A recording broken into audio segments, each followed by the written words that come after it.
B2 ने stealth take के जरिए दुश्मन के एरिया में गहराई तक घुसकर अटैक किया।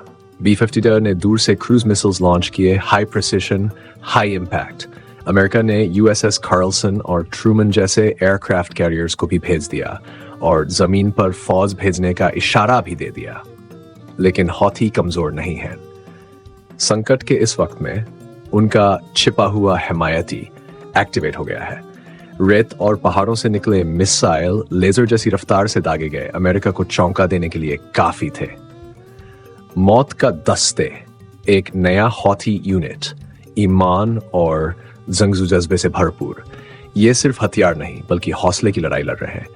साल 1991 की गल्फ वॉर में अमेरिका ने इराक को 42 दिनों में गिरा दिया था, लेकिन अब हौथी के सामने वो बेबस नजर आ रहा है।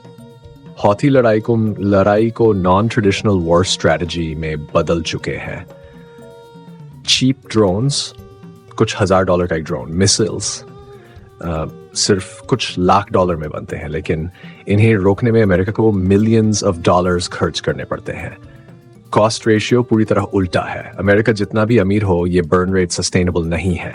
सबसे बड़ा चैलेंज यमन का पहाड़ी जियोग्राफी, जहां हूथी अपने मिसाइल सिस्टम्स को गुफाओं और अंडरग्राउंड शेल्टर्स में छिपा रहे हैं।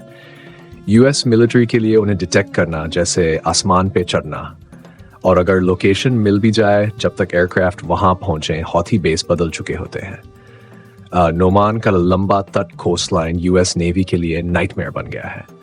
पहले गल्फ वॉर में 38 देश अमेरिका के साथ थे, अब अमेरिका अकेला पड़ गया है। फ्रांस, इटली जैसे नेटो पार्टनर्स शामिल नहीं हो रहे।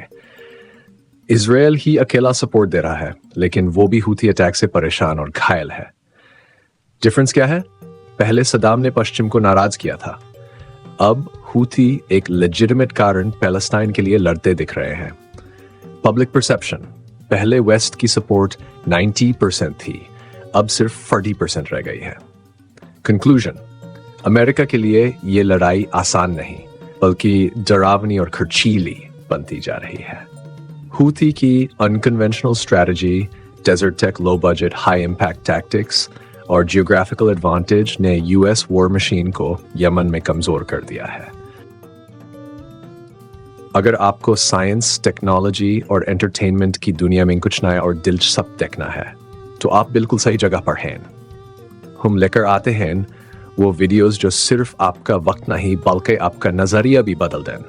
तो चैनल को जरूर लाइक, शेयर और सब्सक्राइब करें।